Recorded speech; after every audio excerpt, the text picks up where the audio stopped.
Welcome to the 6th installment of my virtual chat series through the Nevada Department of Education's Digital Learning Collaborative.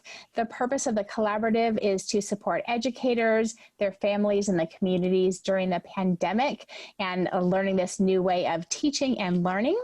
Today, we're going to hear from education leaders from around the state around one of the most important topics that we are encountering during the pandemic, which is social emotional learning. Social emotional learning, it really has a broad definition, but generally speaking, it is just teaching students how to identify their emotions, how to acquire the skills to manage their emotions, to create strong relationships, to be able to set positive goals and achieve them, and so much more. So that will be the topic tonight. My name is Jordana McCudden. I am a 21st year teacher in the Clark County School District. I've taught elementary and middle school. I have been an instructional coach and currently work with the ELL division in the Clark County School District. And I'm going to go around the horn and have everybody introduce themselves. Why don't we start with Kelly? Okay, so I don't have nearly that much experience in education. I come by way of diplomatic protection in the military, and I was an investment banker for about 10 years, and then I switched to education. So I get sort of a 10-year track going and then change. I'm just about at that 10-year mark now. I teach at Advanced Technologies High School here in Las Vegas. It's a wonderful school. I teach graphic design, yearbook, and business, and absolutely love every day of it. Thank you. Jamie. Hi, my name is Jamie Vaughn, and I currently teach at Clayton Middle School. Actually, I'm teaching distance for the GATE department, our GT department, for 7th and 8th grade social studies. This is my 19th year teaching. I have taught high school and middle school and also qualified to teach English language arts. I've been a lead teacher, mentor teacher, and I've been teaching distance since August. Thank you. Deanne? Good evening. I'm Deanne Hicks. I am currently a 3rd grade teacher at Natchez Elementary School in Wadsworth, Nevada, which is about 40 miles east of Reno. I teach at a small school on a Native American Indian reservation in Wadsworth. This is my 28th year teaching. In those 28 years, I have had the privilege of teaching all grades K through 6. I've been an instructional coach out of the classroom, and I'm currently, this is my 3rd year looping with the same group of kids. So I had them 1st grade, 2nd grade, and now I have them in 3rd grade. Yvette. Hi, my name is Yvette Williams, and I chair of the Clark County Black Caucus, and I'm joining you today as a community organizer and as an advocate for education. We're particularly interested or advocate for education equity, education justice, and inclusion. Fantastic. And Dr. Felicia. Good evening, everyone. I am Dr. Felicia Rutledge. I am currently a K-12 project facilitator with Curriculum Instruction Division in Clark County for a multi-tiered system of support. That entails educating school teams and regarding equitable systems, whether it's academics, RTI, PBIS, and social emotional learning. This is my 10th year in education. I've taught preschool through grade 5, and then as well as high school, deafblind, and also deaf or hard of hearing.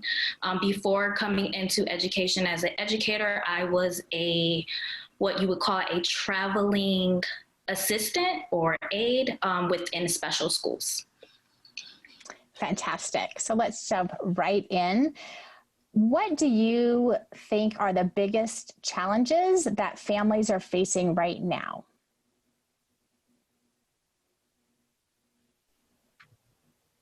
Do you just want anybody to jump in? Yep, just jump on in. Resources, funding, just that and have parents understanding where they can find those resources. Jamie, you're in the northern part of Nevada, is that correct? I am. I'm sorry, I did not mention that. I am in Reno, Nevada. I've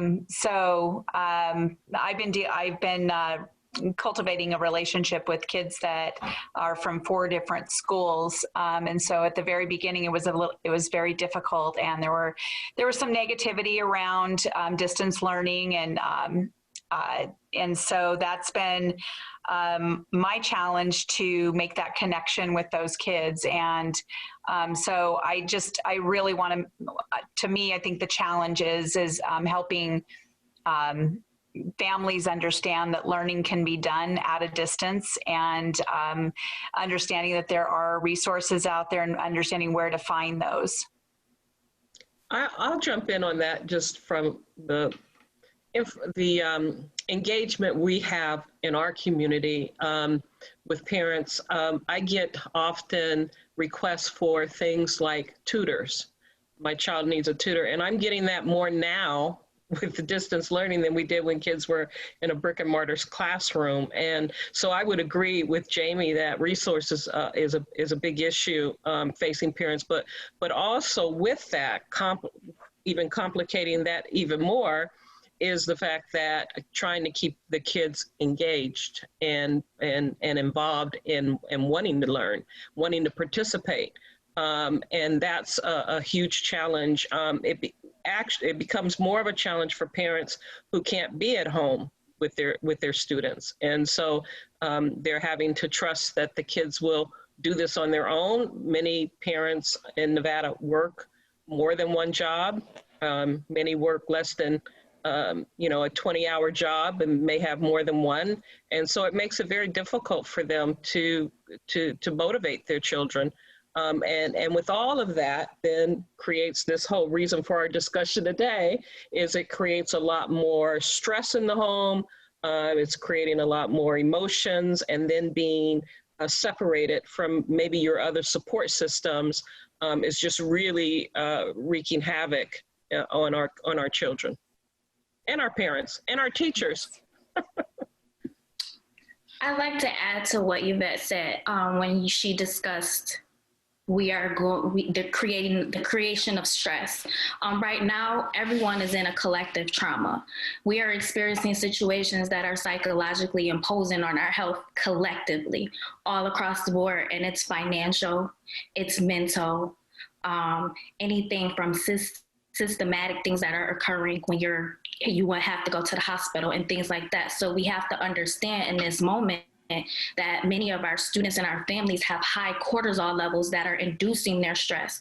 And so when your cortisol levels are high, you're in fight, flight, or and it causes significant impacts on your brain functioning.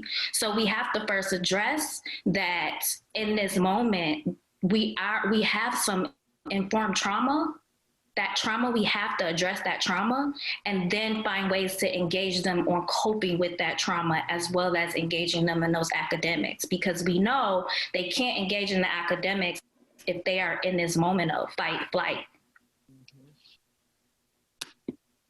Can I add a little bit there? It's kind of what Dr. Rutledge was talking about. The nice thing is, being in situations like that where it is trauma, I never looked at it that way before, but when you really do, that's exactly what it is. And if you compare it to something like the military, you go through something together, you come out on the other side a closer group, you have a tighter bond. Now, I think we have that possibility when we're all done and we're back in school together, because they're going to feel so much tighter with their friends because they get to see them again, and everything like that.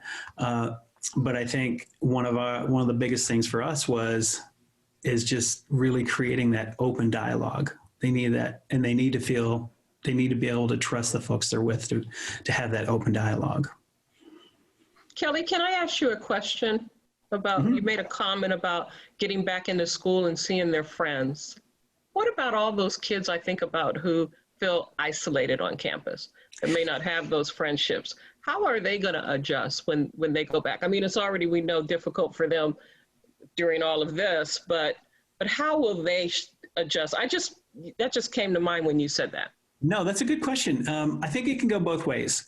Some may have trouble, some because they're more introverted.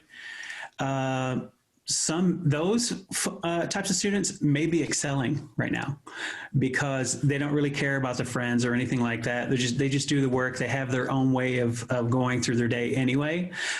So it may or may not really make a big difference when they get back into class. It'll be good because they can just be outside of the house. But if they are like, say, motivated learners and independent learners, they're probably doing very well right now. The ones that aren't are the ones that aren't the greatest independent learners. So I think it has an option of going either way. I'm hoping that our health professionals, our mental health professionals, will be careful to be mindful or just kind of observe those who are already isolated and going back into an environment where now everyone's kind of kumbaya, hugging, and we're back together, and they're feeling left out of that, that depression, I'm thinking, and feeling even maybe more isolated. So I just want to throw that out there, and maybe one of you might have some more information. I actually would like to add on to that. I was thinking initially when Kelly was speaking, but then your addition to Yvette, it's really resonating in my head right now is imagining what will it look like in the fall. Let's just say we're going back in August, and I imagine like the Jubilee on campus. We're here, we're back, and once that settles, then what? And I think we're so used to being concerned with, we're way behind now, we better jump right into it, where more than ever we should acknowledge what Kelly just said about us and what Dr. Felicia just said about going through collective trauma.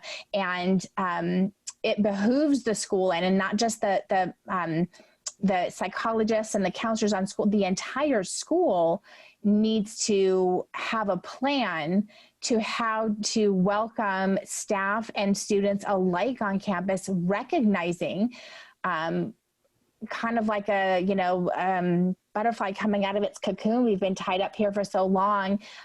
It can't just be the regular fall. It can't just be walk on campus and we have our welcomes and we move on. I really hope that the school leaders are thinking thinking ahead and trying to imagine what that could look like and what it should look like for addressing all the different. I know as an introvert, part of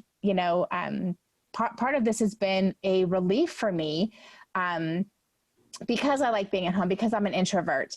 And even this is getting to me, right? And then you've got your kids that are totally total extroverts, and this has a whole different trauma on them. And just the readjustment back into real life is going to take some intentionality. And we need to, you got to Maslow before Bloom, right? We need to be thinking about those things way before we worry about kids being behind in their curriculum. Like I think in the Spanish flu of 1918, we don't ever hear news reports about, kids were so behind in their learning, right? We talk about what the physical trauma was on people and so forth, and we need to be mindful of that. So thank you for bringing that up. I think that's so worth the conversation. Well, and I think it's important too that this is like one huge social experiment, right? That wasn't approved by anybody, so to speak. So we've got to take an opportunity to step back and look at this as a whole picture. So what is the big idea here behind all of it?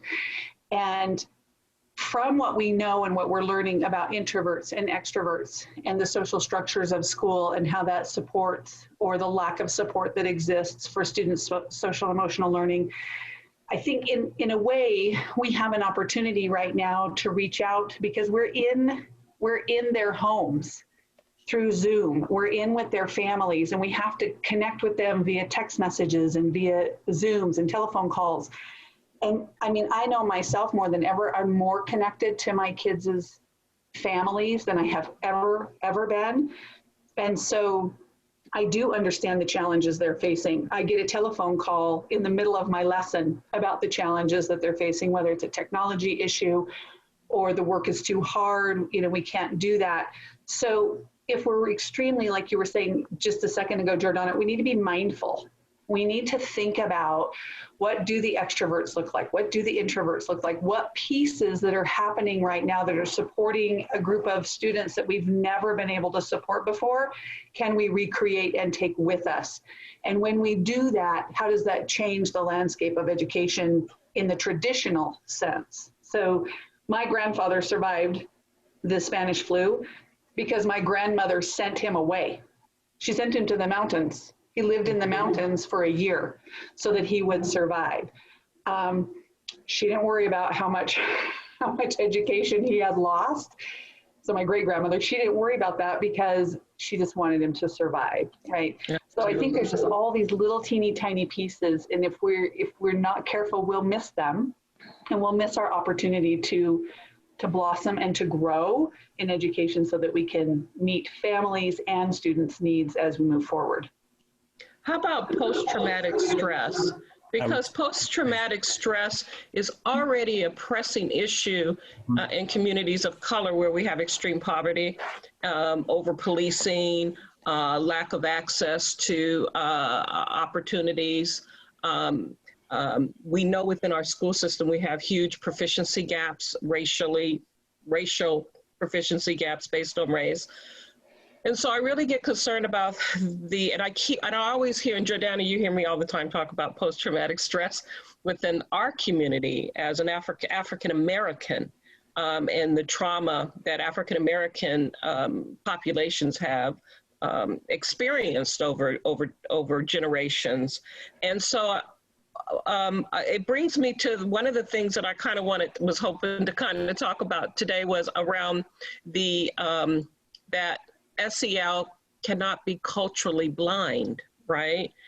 And then how do we then how are we going to deal with this? What are we committing to in Nevada going forward as it relates to this whole dynamic of post-traumatic stress we introduced? We already talked about it, you know, the whole dynamic of coming back together. But then how do we then? We have made a large investment in mental health professionals and counselors in the state, but we don't see many that look like us. Most of them professionals are white, and even fewer have been trained around equity and diversity and inclusion. So to me, I guess as an advocate, what frustrates me sometimes is we have an opportunity right now because of those professionals. I know they're busy too. I mean, I don't want to insinuate that they're not, but isn't this an opportune time to start maybe doing some training around that so that we are better prepared? And I guess that's what frustrates me as an advocate more than anything, because as an advocate, that's what we're always doing, is always thinking ahead on what can we advocate for next? What can we push? What action can we be taking? And I don't feel, I kind of feel like we're not being aggressive enough to be prepared. So I just wanted to throw that out and see what all of you thought about that. Well, I wonder if the reason, if there's fear to do that, because teachers, staff in schools are already so overwhelmed. It's like, if we add one more thing, everybody's going to snap.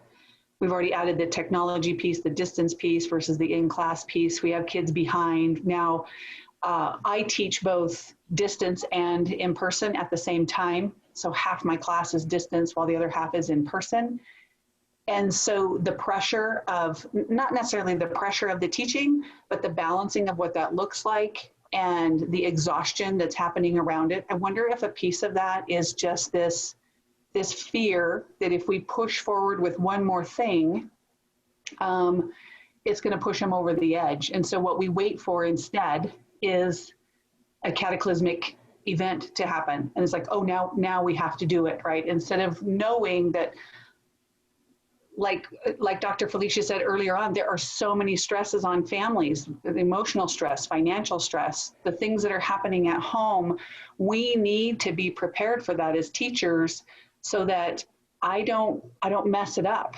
And Deanna, I was thinking more around our professionals that we have now, our mental health professionals, not our teachers. I get it. And in fact, our teachers need more assistance with therapy themselves, in my opinion. You know, they can be made whole, healthier, and I'd like to see that. So I'm really speaking to, like, for example, CCSD has a whole growing department of mental health professionals and social workers. I don't know how many are in there now, maybe close to 100, but that's who I'm talking about. I'm talking about those who have that training and ability. How are we preparing? I don't know. I haven't asked that question.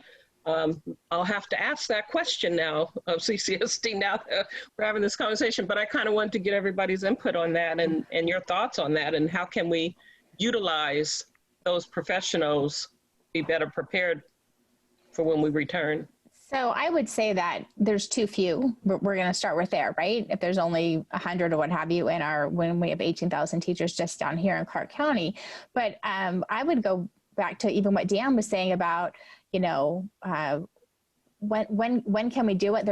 There's always too much. And I do feel like, and having been here for 21 years, that the level to which everybody in the education field is always up to here.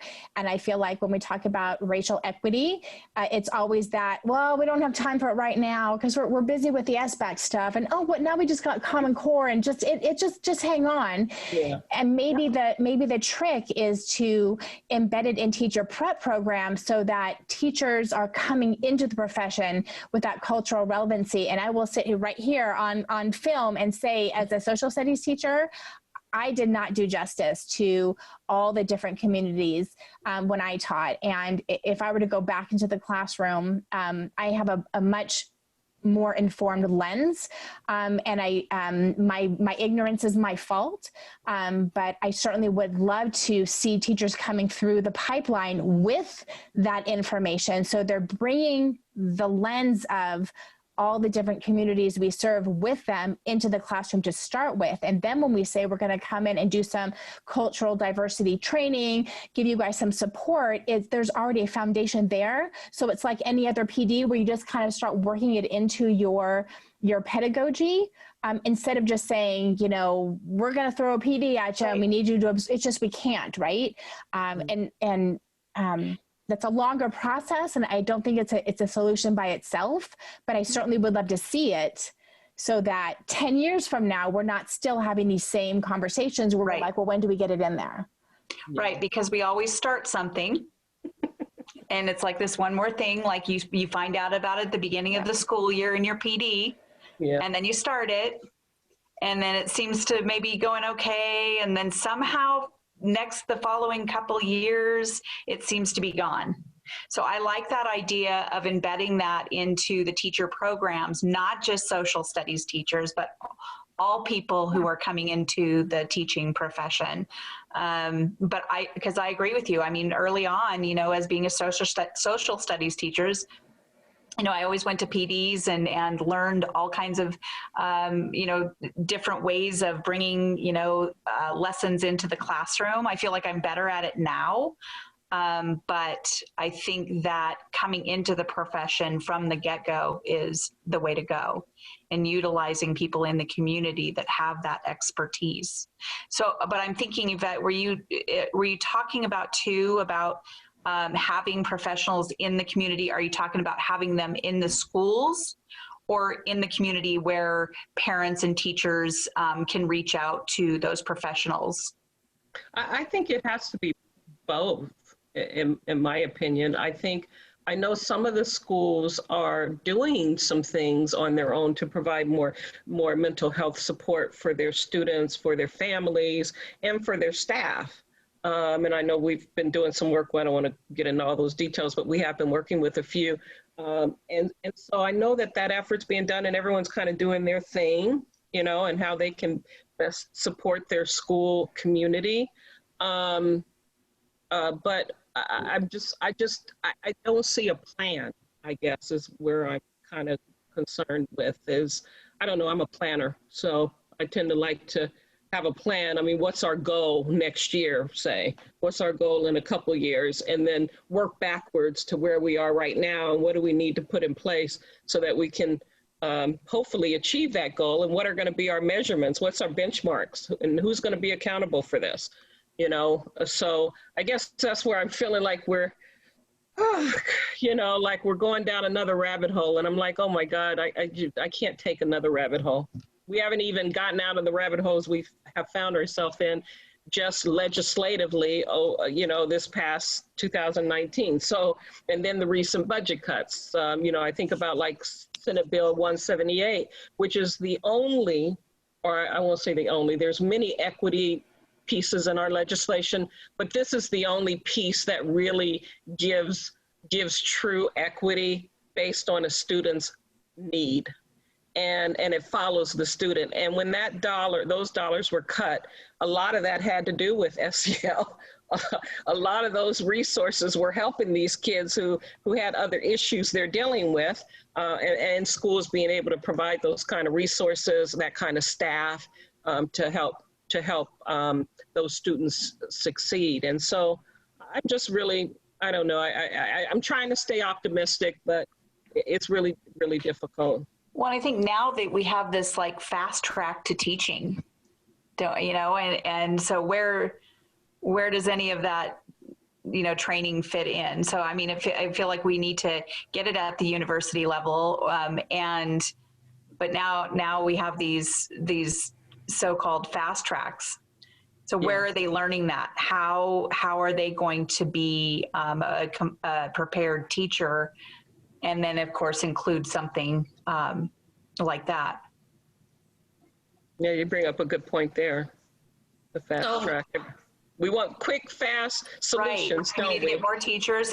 We don't, not quality, just quantity. I literally just paid off my student loans after 18 years. Gosh darn it. I didn't have the fast track. That's an applause for you. That's an accomplishment. Some of us are still paying and we're older.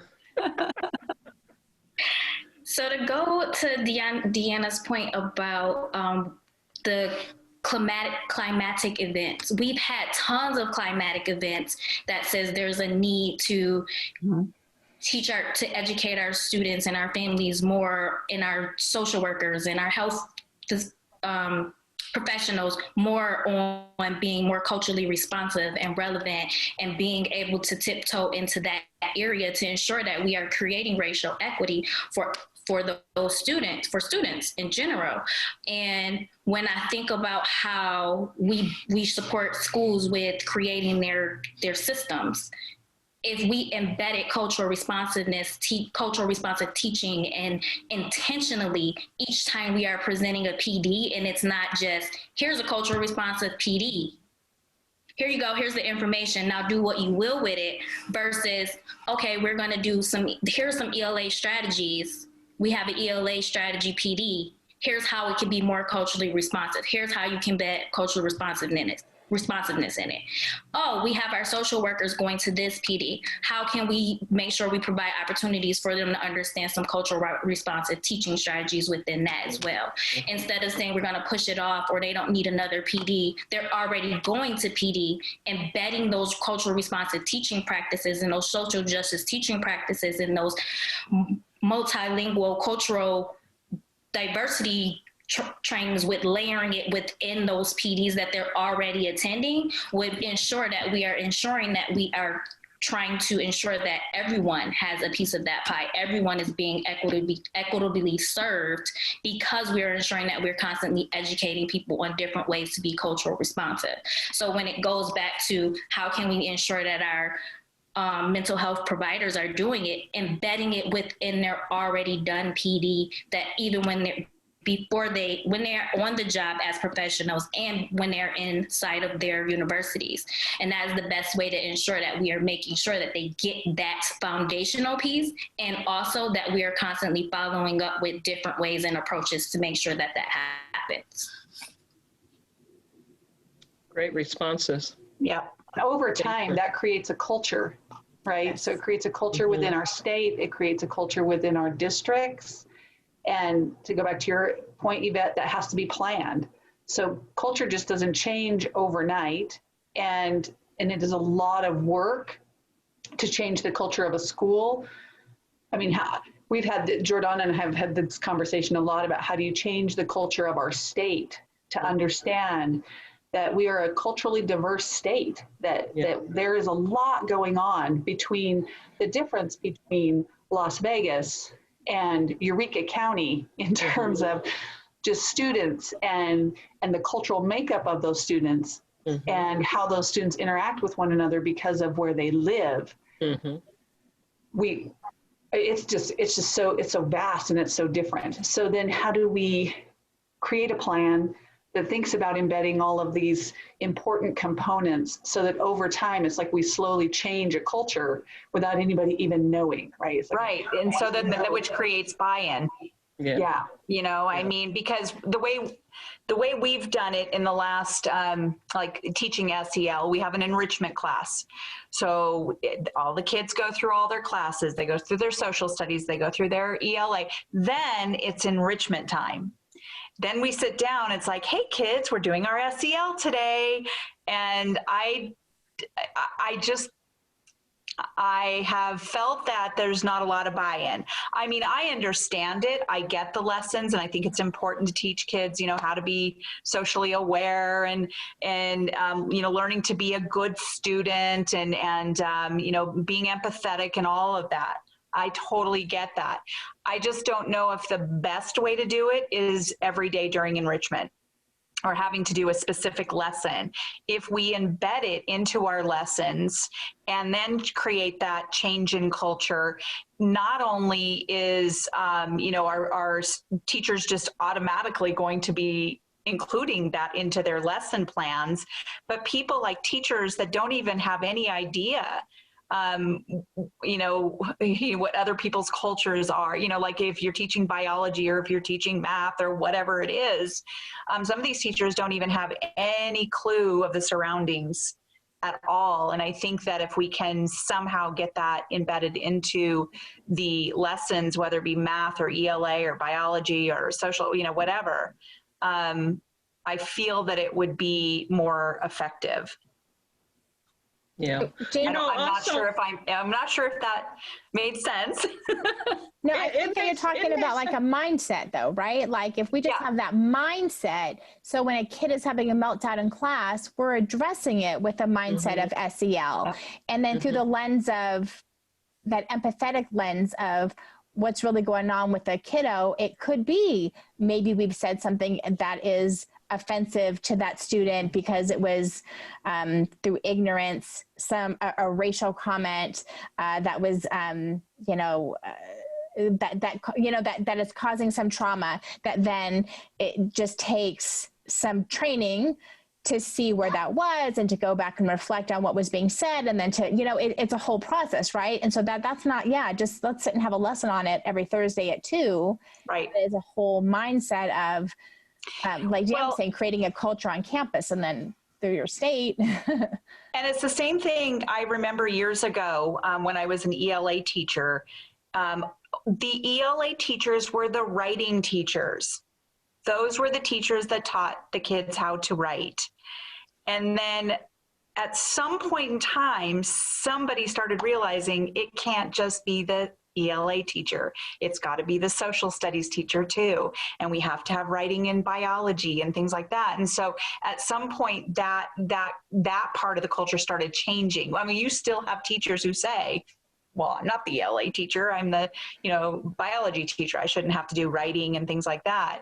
But they, you know, I mean, then it was you know, in schools, it's like, no, everybody needs to do writing in their classrooms.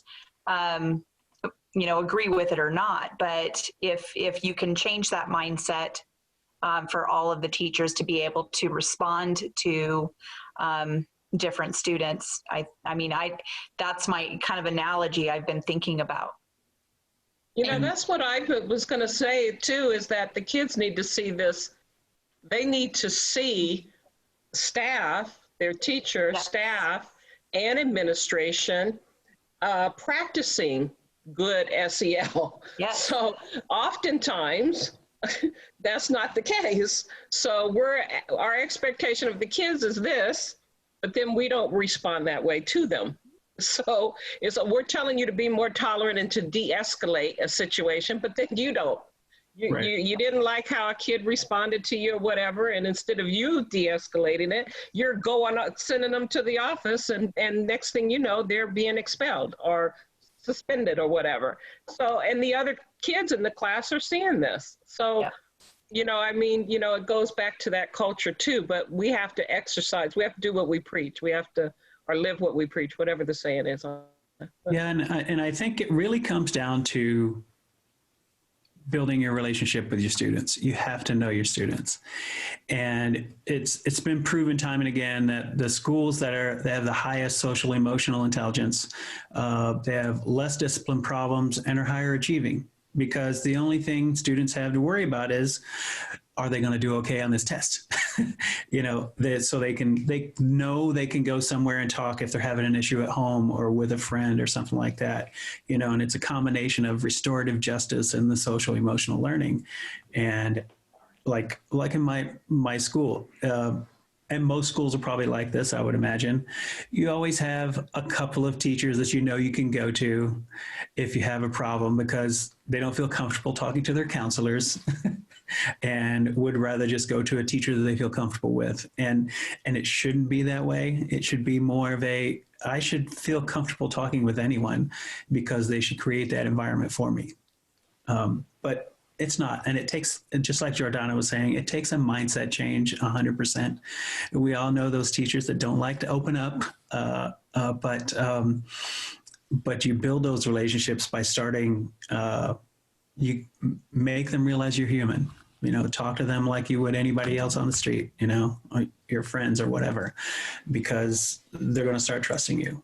And then all of the behavior problems go away. I did that in one of the toughest schools in the district, and was able to have a problem-free classroom just because I made sure they were safe and that they could talk to me about anything. And if they were acting out, I knew it was for a reason, because maybe they were having a problem at home or with somebody else on campus. But you don't know that unless you build a relationship with them to where they feel comfortable coming to tell you what the problem is. Exactly. It's creating those psychologically safe spaces for them to want to take risk and engage with you in different ways. Mm-hmm. And the one thing that constantly happens when we look at SEL is it's treated as an enhancement or an add-on. Mm-hmm. And it's just simply not an enhancement or an add-on. It should be the very foundation in which you are serving these scholars. Mm-hmm. And we need to center that humanity in the learning of the whole child, not just components. Okay, so your academics is one component area, your social emotional behavior is another area, your social emotional learning is another area, but we're doing it so separate when it should be in tandem, because we want to make sure that we're consistently educating the whole child and not gaslighting them into believing that it's all in their head, that everything is separate, because we actually segregated it to the point within the system that, oh, that's just one thing, that's another thing. It's not just another thing on your plate if you're educating the whole child. It is you educating that whole child with a foundational level of humanity, compassion, grace, gratitude. And so when we look at, you want to make sure that you're still remaining in that authentic space in which you're involved in supporting their mental health. And I totally agree. Sorry to capitalize on the time, but a quick back up to what we were talking about when the kids get back on campus. I don't know if you ever thought about it, and honestly, I didn't until Dr. Felicia mentioned it earlier. We've traveled. We know what it's like to spend time in another country. We come back and we feel a little weird, maybe like a little bit of a cultural shock. I think the kids are going to go through that when they come back a little while. I think anxiety is going to be pretty high from suddenly being in just their room and nobody around to being in a crowded hallway again, in a crowded classroom. And the teachers as well, just because you know how you feel on that first day of school after being out all summer. Suddenly all your senses have to be going again, and you're on 100% of the time instead of just relaxing. I didn't even think about it before, but there may be some pretty serious anxiety. It's almost like a PTSD issue that Yvette was talking about, because there will, I think there's going to be a big call for counseling when it does come back, or when we do get back. I think you're right. I find that my kids that I teach right now, I teach about 80 kids between 7th and 8th graders. And I know that so many of my students that I teach feel safe where they are right now in our care, in our team care. Mm-hmm. And Dr. Felicia, thanks for talking about, just making it all part of what we do, because that's what I do in my class. This has been a big experiment for me. And I wasn't sure if I could pull it off teaching online. But I've really cultivated such an amazing relationship with these kids. Like, I'm going to miss them, and they know it. And I have convinced them that they are worth everything and that they can learn online. Like, I have convinced them, and just because I know it's true. And so I have had kids who were so shy at the beginning, who had never met me and never met any of these other kids, 40 7th graders, 40 8th graders. And now I put them in breakout rooms. They're talking to each other. They were playing Jeopardy with each other.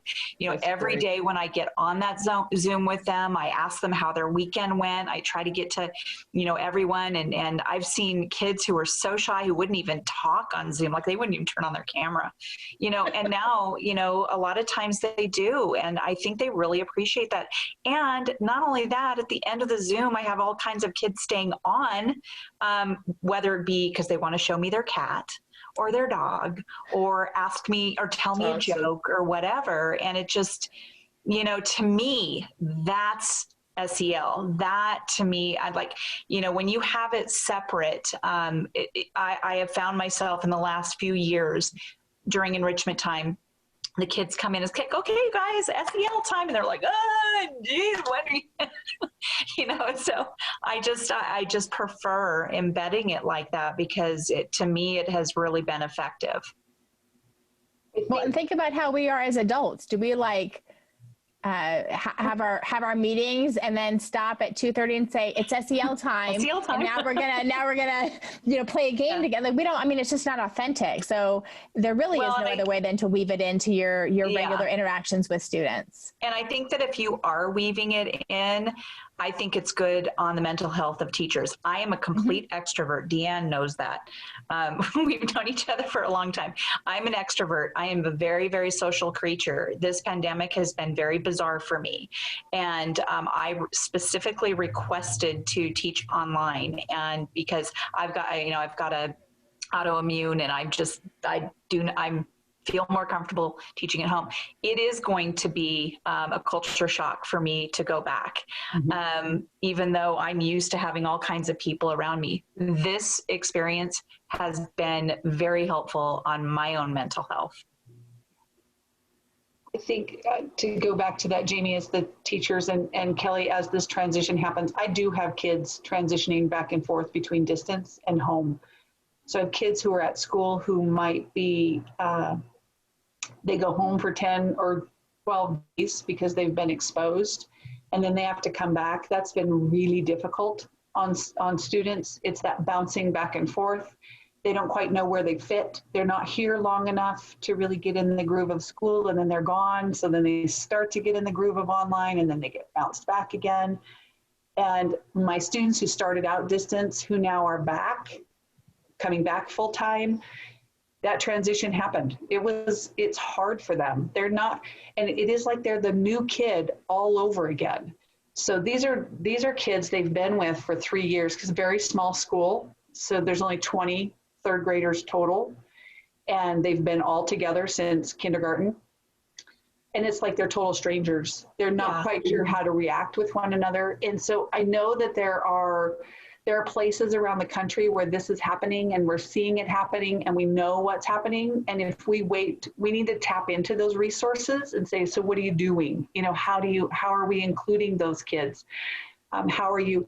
Luckily for me, the kids come to me. So I'm their distance teacher and I'm their in-person teacher. That's not going to happen for all kids. Jamie's 80 kids are not all going to go to Jamie when they go back to class. Right.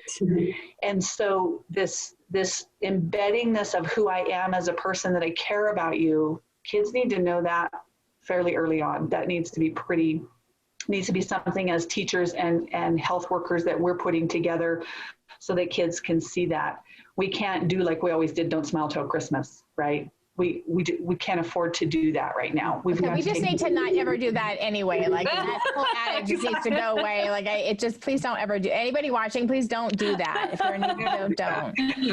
So it is, Kelly, Dr. Felicia. It's real, and it's going to be a challenge. And for kids who are really comfortable, it's going to be even more of a challenge for them. Well, and also when the teachers, they're excluded. So they're gone for 14 days. You have your kids in person. You've got your teacher that's here. So you have a new teacher who is in there for the 14 days, and the other teacher comes back. So there's that bouncing back and forth, between these teachers, and that's rough. It's rough. I am in a bubble. I'm in a bubble. I literally am, because I am the consistent teacher that they have, along with my other team. So I am not experienced this thing going back and forth. So you're not, Jamie, you're not having different kids coming in? I want to say we've had 1 or 2 kids coming in from in-person to distance, and then we've had about 10 go from the distance back to in-person. So no, we are the most consistent distance learning piece to our district. So something I was thinking of. Go ahead. I just wanted to say to all you educators out there, and all of you that are doing this work and in these very difficult times, just as a community member, I just want to just say, we appreciate and love you all, and and whatever we can do to support you all, we want to be there for you, because this is not easy, and we know that it isn't. And I know oftentimes you feel like you're the scapegoat, and I hope you don't feel that way in our community. Thank you. That's nice to say. Well, I know that I'm going to be looking for some guest speakers, so I may be reaching out to you guys. Absolutely. I just want to say one thing. I was talking to somebody who is administrator at a middle school that I was at last year, and I was just thinking about the dynamic of the school, and it really hit me that when we left in March, those 8th graders are gone.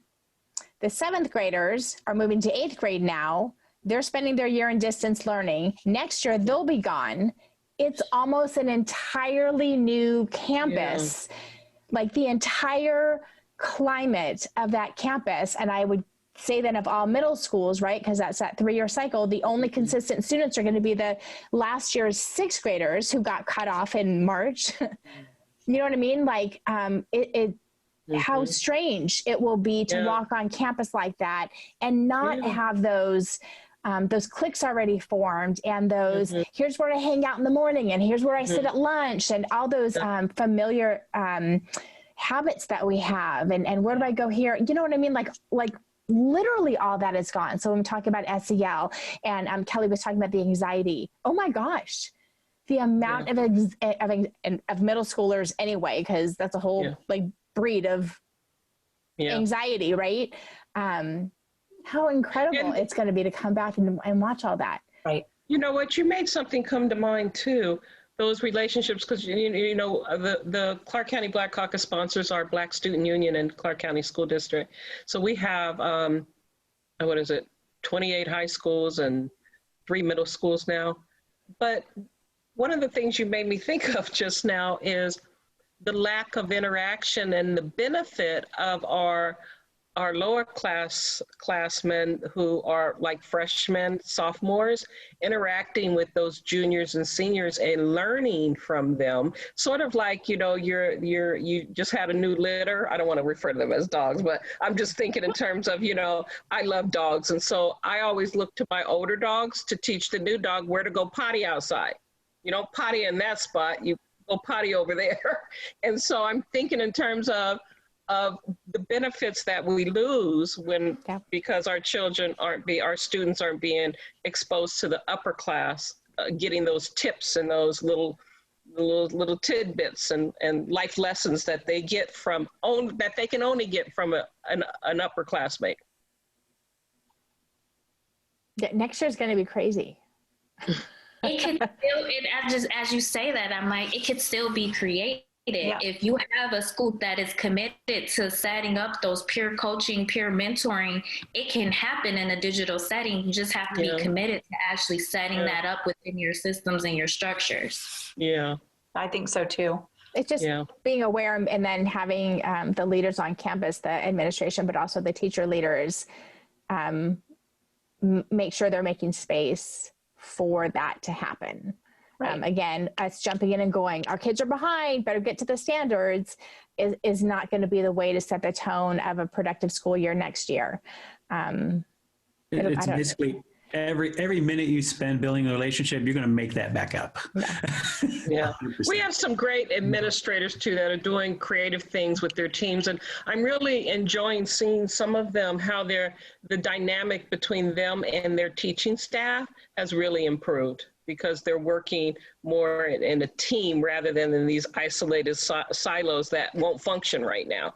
I mean, you can't do it in a silo right now. You have to work together as it's a team right now, team effort. So that's a good thing. And I just want to say, Kelly, I have to give a shout out to Advanced Technologies also, because our youngest daughter graduated from there, and I was very much involved when she was there, and she was an engineering major. And so just want you to know she had a great education there, and I love Advanced Technologies. I've heard of that store, that school. I used to teach at the Academy of Arts, Careers, and Technology here in Reno, which is where I met Deanne's daughter. And I love those kind of schools. Yeah, they're doing really some great work over there. It's one of the top ranked schools in the nation, is it not, Kelly? Go ahead and brag on your school as long as you okay. I'll take my mom. Hey, they have a great Black student union. Yes, we do, and it gets better every year. Actually, it gets better and bigger is the idea. It's an amazing school. It's hard not to say a lot of the good things about it, and I'm sure my family and everybody I know gets tired of it, but. We're consistently, our number keeps going down on that U.S. News and World Report ranking that comes out. We're now in the top 100 high schools in the United States. And I'll be the first to say, it is not the teachers. We help, yes, but it's the kids. The culture is already built before the kids get there. So they know when they come in, it's going to be hard. They're going to have to work. But what we do more than anything is help build the culture of, when you come in, you're going to work, but we're going to help you.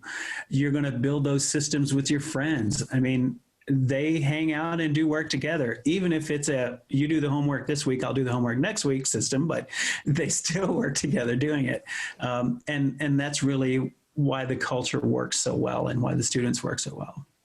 I want to also just say, too, that Advanced Technologies, we're struggling here in Clark County. It's a problem in the state, but Clark County is where we have most of our urban community. And we struggle with our magnet schools and the lack of diversity and the racial isolation, especially of our Black students.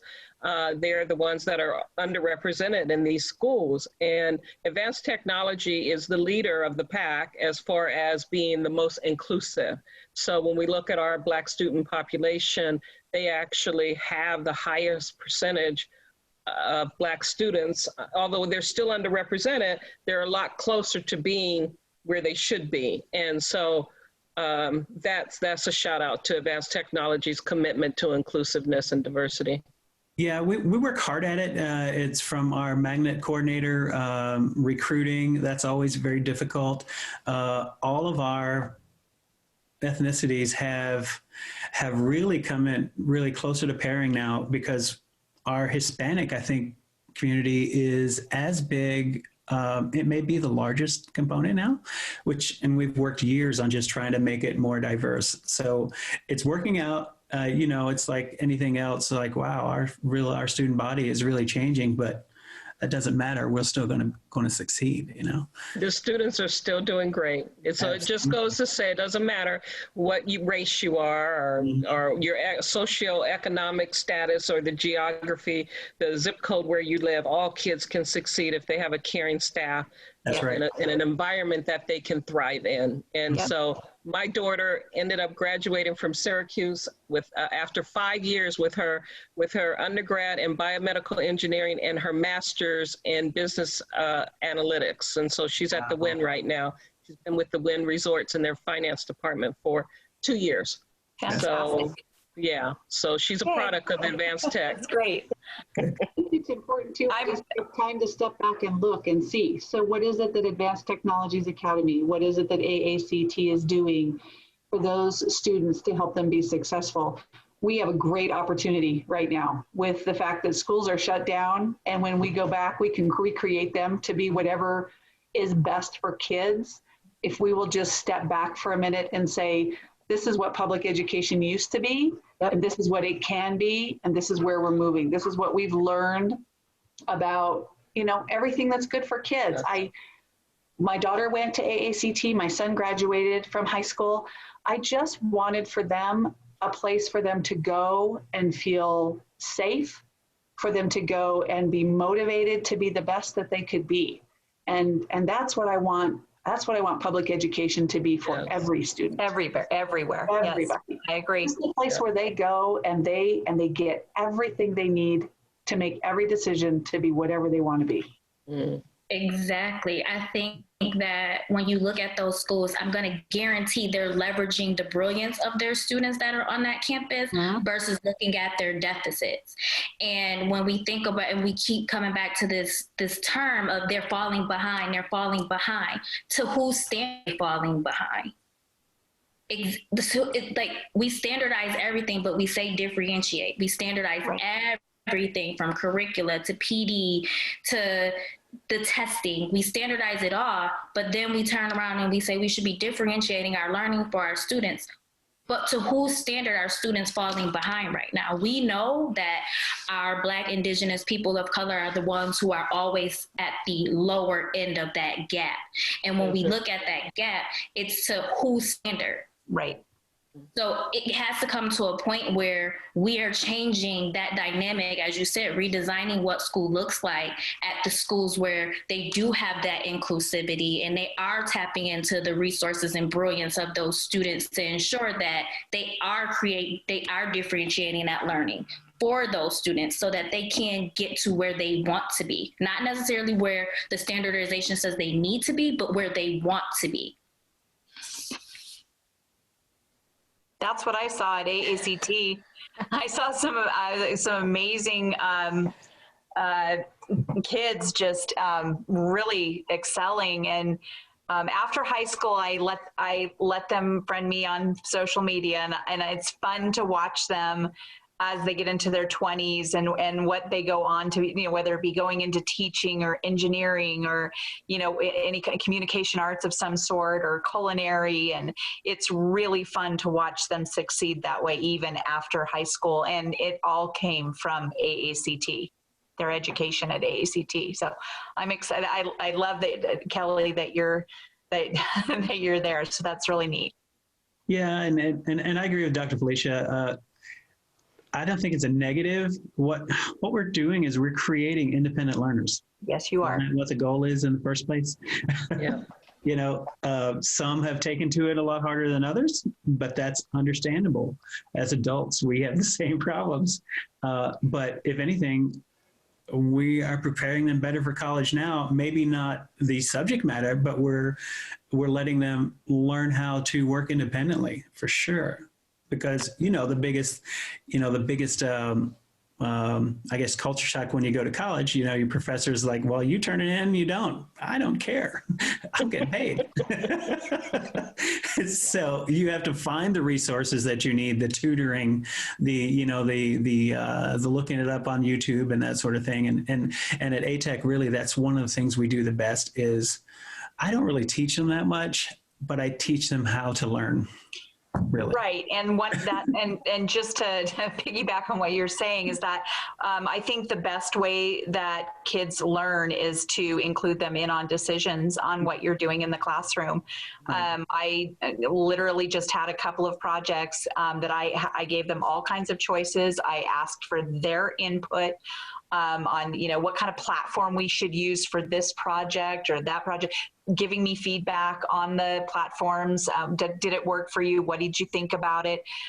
So including them in on those decisions and discussions, I think that there's so much more buy-in as far as learning goes. And I'm having a lot of success with my kids in learning, mainly because of that, and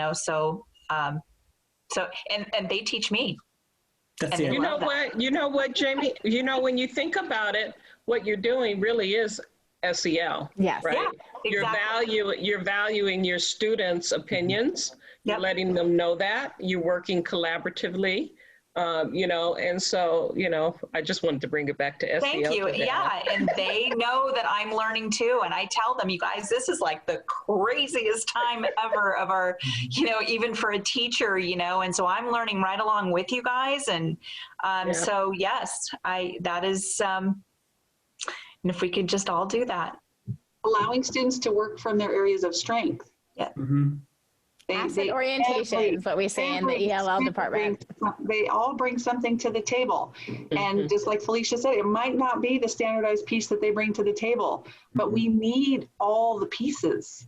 And they need to share their strengths with others to see that we can be different and we can still work together to create something awesome. And that they all have strengths. Yes. Whatever experiences they are bringing in are their strengths, and that is the foundation from which then you can help them grow. Speaking of strengths, we're having a talent show on Zoom on Thursday, right before we go on to winter break. We had tryouts last week. We were all on Zoom, and we had piano players, singers, contortionists, what do you call that, anime type stuff, just all these. And so we get to see from the 6th, 7th and 8th graders what their talents are. And we are doing a talent show on Thursday on Zoom. I love it. Fantastic. And that just overall increases their mental health and their mental capacity. They're like, oh, I can do this. This is amazing. Yes. And it just bounces those neurons off, because now we're growing more dendrites and neurons, because you just tapped into an area of my brilliance that I can use to take me where other places. Yeah. Right. And they're, those musicians, usually they're in the school gym playing with the band and all this stuff, and they don't have that right now. So when they found out we were having a talent show, they're like, heck yeah, I get to play my piano, I get to sing, and they're so good. Like these kids are really good. It made me cry. Fantastic. With that, I just want to say 2 things. Number 1, I got through exactly 1 question, and you guys took it from there, so thank you. And number 2, thank you for anybody who's hung out this long listening to this fantastic conversation and a side advertisement for ATEC. We love that you stuck with us, and if you're looking for any resources, any support, any more information, please go to nv.digitallearning.org for a whole host of information and help from the digital engineers that are collectively working throughout the state. Thank you for your time, everybody, for being here. I can't tell you how much I appreciate it. Time is valuable, and when you choose it to spend your time giving your expertise to those who are listening, will tell you it's greatly appreciated.